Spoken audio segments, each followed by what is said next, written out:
نہ کہیں جہاں میں اما ملی، جو اما ملی تو کہاں ملی میرے جرم خانہ خراب کو تیرے عفو بندہ نواز میں۔ میرے نزدیک اس دور میں قرآن مجید کے اس اعجاز اور اس کے ایک معجزہ ہونے کے لیے سب سے بڑی دلیل علامہ اقبال کی شخصیت ہے۔ وجہ کیا ہے کہ علامہ اقبال علماء کے طبقے میں سے نہیں تھے۔ ظاہر بات ہے کہ جن کا پورا جو ہے جن کی زندگی گزرتی ہو قال اللہ و قال الرسول میں، ان کے دلوں میں عظمت قرآن کی، ان کے دلوں میں حضور کی محبت، یہ تو سمجھیے کہ ہونی ہی چاہیے، ان کے شب و روز اسی میں گزرتے ہیں۔ لیکن یہ کہ ایک ایسا شخص جس کی تعلیم ہے کالجوں کی، یونیورسٹیوں کی، جس نے مشرق اور مغرب کے فلسفے کھنگال ڈالے، وہ شخص، اور وہ بھی اس دور میں جبکہ ہم پر مغرب سے مروبیت بہت شدید تھی۔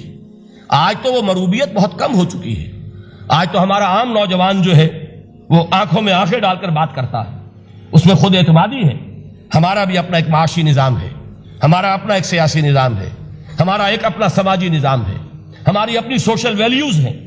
آج کا نوجوان الحمدللہ احیاء اسلام کی وہ جد و جہد جو ہے وہ مرحلہ در مرحلہ بہرحال آگے بڑھ رہی ہے۔ وقت لگے گا، لیکن یہ کہ اس میں یقیناً ترقی ہوئی ہے۔ اسی کا مظہر یہ ہے کہ خود اعتمادی ہے۔ We have confidence۔ ہم جانتے ہیں کہ اسلام ایک دین ہے، مکمل دین ہے، اس کے پاس زندگی کے تمام مسائل کا حل ہے۔ لیکن یہ ہے آج 1985 کی بات۔ علامہ اقبال اس صدی کے آغاز میں گئے ہیں یورپ، جبکہ ہم محکوم تھے انگریز کے۔ ایک حاکم قوم کے ہاں جا کر اس سے مروبیت کتنی شدید اس وقت تھی، جو جاتا تھا اکثر و بیشتر جو ہے واپس آتا تھا تو کھڑے ہو کر پیشاب کرنا ضروری سمجھتا تھا، اس لیے کہ اس نے وہاں پر لوگوں کو یہی کرتے دیکھا۔ ان کا لباس، ان کی وضاقت، ان کی تہذیب، ان کا تمدن، ہر طرح سے ان کے گن گاتا ہوا، ان کے لیے وہ بہت قصیدے جو ہے تعریف کے کہتا ہوا آتا تھا۔ لیکن ایک علامہ اقبال کی شخصیت وہ ہے کہ وہ یہ خود کہتے ہیں کہ میں اس آگ میں ڈالا گیا ہوں مثل خلیل، مغربی تہذیب کے اس الاؤ میں مجھے اس طرح ڈالا اللہ نے جیسے کہ حضرت ابراہیم کو آگ میں ڈلوایا۔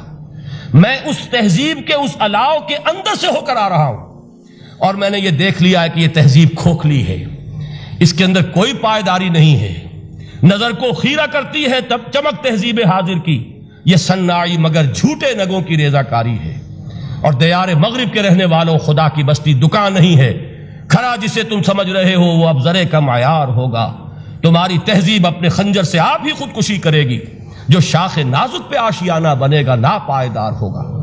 اب آپ اندازہ کیجئے وہ شخص جو بنیادی طور پر فلسفی ہے، فلسفے کا طالب علم ہے، وہ جرمنی اور انگلستان میں جا کر فلسفے کھنگالنے کے بعد اسے اگر تسکین حاصل ہوئی، اس کے جو علم کی پیاس تھی اگر اسے سیری حاصل ہوئی تو صرف قرآن کے ذریعے سے۔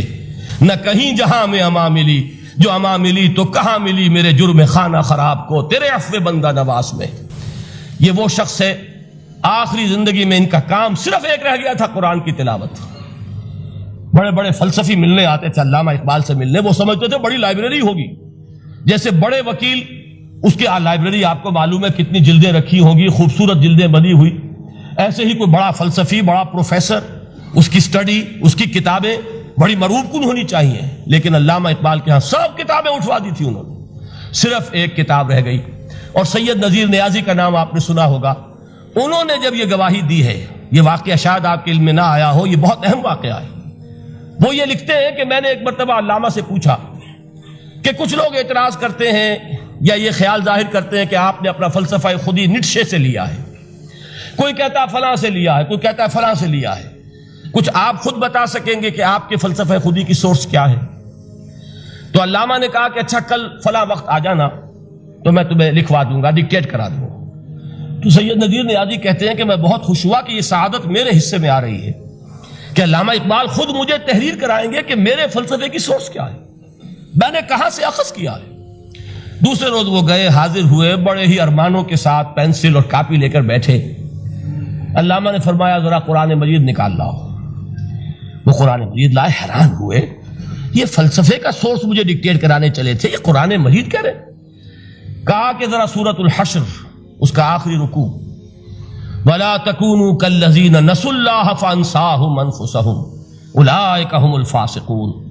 اے لوگوں، ان لوگوں کے مانند نہ ہو جانا جنہوں نے اللہ کو بھلا دیا تو اللہ نے انہیں اپنی خودی سے غافل کر دیا، اپنے آپ سے بیگانہ بنا دیا۔ یہی ہیں لوگ جو فاسق ہیں۔ علامہ نے کہا میرے فلسفے کی سورس یہ میں آپ کو بتانا چاہتا ہوں۔ اس معنی میں کہتا ہوں کہ اس دور میں علامہ اقبال کی شخصیت کو میں اعجاز قرآن کا سب سے بڑا مظہر سمجھتا ہوں۔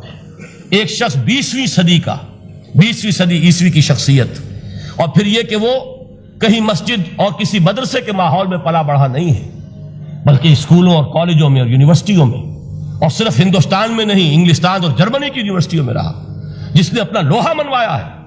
وہ شخص اگر یہ کہتا ہے کہ میرے لیے فکر کی بنیاد، میرے فلسفے کی سورس، میری تمام سوچ کی رہنمائی جو ہے وہ اس کتاب نے کی ہے، تو معلوم ہوا کہ واقعتاً یہ قرآن مجید آج بھی معجزہ ہے۔